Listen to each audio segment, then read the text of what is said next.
writers, and welcome back to Spooky Writes. I am your host, who's secretly a ghost, Kemal Onor, and this is your channel all about writing. Today I'm going over some things that no one tells you about being a writer. Now this is coming from my experience of publishing and writing for the past 10 years. And so if you like this type of content, make sure to hit subscribe, make sure to give it a good thumbs up, make sure to comment below, it helps the channel out a lot. And we are still just a few subscribers away from hitting that 50 subscriber mark. And as a reward, I will be sharing some of my early writing. The type of writing that I will cringe at and you will hopefully laugh at. With that out of the way, let's get into it. So the first thing no one tells you about being a writer is that once you decide to become a writer, you quickly realize how little other people actually know and understand about being a writer. Because the moment that you tell someone that you're a writer or that you're working on becoming a writer, people tend to overshare. People will tend to say something like, people will tend to share how they once had a great idea for a novel, or that they had a piece published in a school magazine, whether in high school or whatever level. In short, most people have no idea what it's like to be a writer, and this is one of the big things that you will start to realize on your own journey. This is one of the big things that you will start to realize on your own journey of becoming an author, of becoming a writer, is that there is so much for you to learn. I remember when I was starting in undergrad and when I transitioned into my master's program, I had no idea how much I didn't know until I started to know it. And this is the progression of becoming better as an author. You pick up new skills, you pick up new ideas, you read new books, and all this will be added onto your tool belt in a way, and you will continue to grow, and there's a never-ending wealth of knowledge out there for you to pick up on and for you to learn from. Most people have no idea about any of this. Most people assume things about being an author. Most people have assumptions that are completely wrong about what it's like to be a writer.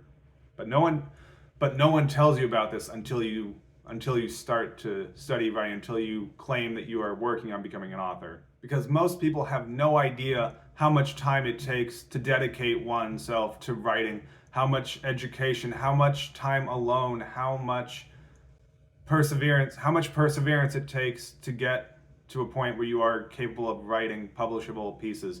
People assume it's easy. People have wild assumptions that you just wake up at noon, pour your best cup of coffee and sit down and write the next American novel. It's not how it works, but it's impossible to explain this to people. The next thing that no one tells you about being a writer is how dismissive the majority of people out there are of studying writing, of this concept of you have to learn to write, of this concept of going to school, if that's the path that you've chosen, of studying writing, whether it's reading books on your own, whether it's reading for enjoyment. Most people have no idea about why anyone would pursue this.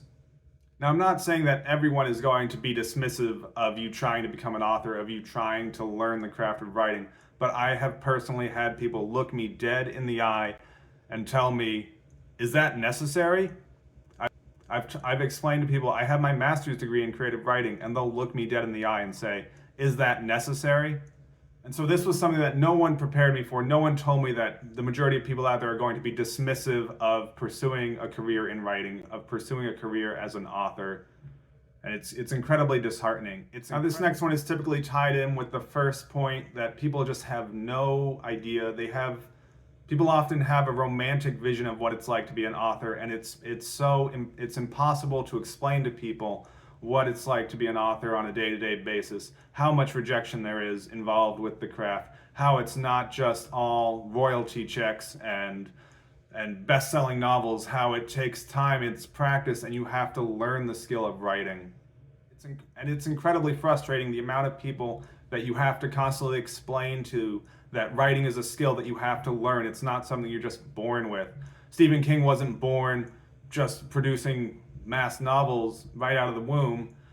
Every author starts from somewhere. Every author has to learn his or her craft, and it's incredibly frustrating when you realize how most people don't think this way. Most people assume that you're either born with this gift or you're not born with this gift. And this is something that no one prepared me for when I decided to pursue the craft of writing. Now, I'm not saying that every author has to go through a formal education system. Not every author has to go and get his or her master's degree, but you do have to study the craft of writing, whether through self-study or a formal education. You have to study the act of writing, and you can do this. You can do this by going to a local library, by reading as much as you possibly can, by writing and writing as much as you possibly can. Again, most of my videos boil down to the idea of write as much as you can and read as much as you can, and this is going to help propel your ability as an author. It's going to help accelerate your ability to write over the course of time. If you want to get better as an author, you have to put in the work, and most people don't have this. Most people refuse the fact that writing is work. Most people assume that writing is easy because I speak my native language, and it's just not the case. So trying to explain to someone that the reason you're reading all these books, the reason why you're not a best-selling novelist just because you wrote one novel, and just because you're not living off the royalties because you have over 30 short story publications, it's impossible to explain this to most people. Most people, again, have a romantic, rose-colored glasses of what it's like to be an author, and it's incredibly frustrating to try and explain to them the actuality of what it's like to be an author. Most people assume that the only thing you need to be an author is you just need a good idea and you need time and the ability to read and write your native language, and this is not the case. And you'll quickly realize that there are far too many people who believe this idea that writing is easy. Far too many people assume that writing is something that anyone can do, and I do believe that writing is a skill that anyone can learn. It's a skill that anyone can get better at. I think some people, you have to be so dedicated to the craft, and it takes work, it takes time, it takes effort, and most people don't see it this way. Most people assume that because you can read and write, you're capable of writing a novel, and you're just not, okay? You're just not. Conversations with people about literature, about good literature, and while good is certainly a perspective, having deep conversations about literature with the everyday person, you quickly realize after you've done so much reading, after you've devoted years of studying the craft of writing, you quickly realize how underread the majority of people out there are. Now, yes, most people can name one or two well-known household name authors. They can name Stephen King, they can name J.K. Rowling, maybe E.L. James or Nora Roberts, but that's about it. I've had people ask me, who's Ray Bradbury or who's Ursula K. Le Guin? Now, these are both prolific authors, and you quickly realize that most people out there are not reading a lot, and they're certainly not reading widely. This becomes even more evident when you write in a specific genre, when you write in a genre where there is a well-known author. Perhaps you write fantasy fiction or you write horror fiction. If you're writing fantasy fiction, most people are going to say, oh, you're trying to write like Tolkien? There are these literary figureheads within almost every genre that the general population will be able to point to and say, oh, you're trying to be this person or you're trying to be this person. Because what I've seen is that every time that I mention to someone that I'm a horror author, I get two authors that I'm compared to. Every single time, without fail, it's one of two authors. Without fail, I get the response of trying to be the next Stephen King, or let's hope you can write that Harry Potter book, J.K. Rowling. It's actually incredibly refreshing to hear someone mention a different author other than those two, because 99.99999% of the time it's Stephen King or J.K. Rowling. And I don't write children's fantasy fiction, I write horror fiction. So J.K. Rowling should have no place in the conversation at all in comparison to the type of writing that I'm producing. But again, these are the two authors that people point to who are successful and are in the mainstream consciousness of authors that are successful. It's J.K. Rowling or Stephen King, maybe Nora Roberts or one other name, but it tends to not deviate that much from those few authors. The first publication. Now, this is something that no one told me about, no one prepared me for this, but the only publication that most people care about is your first publication. Now, I've been published over 30 different times, and And only the first publication that I ever had did I have someone in my immediate circle say, let's go out and celebrate. Let's go out and have drinks. Let's go celebrate. This is a big accomplishment. What makes the first publication so much bigger than all the other 29 plus that I've had published over my career of writing and that I will continue to have published over my career?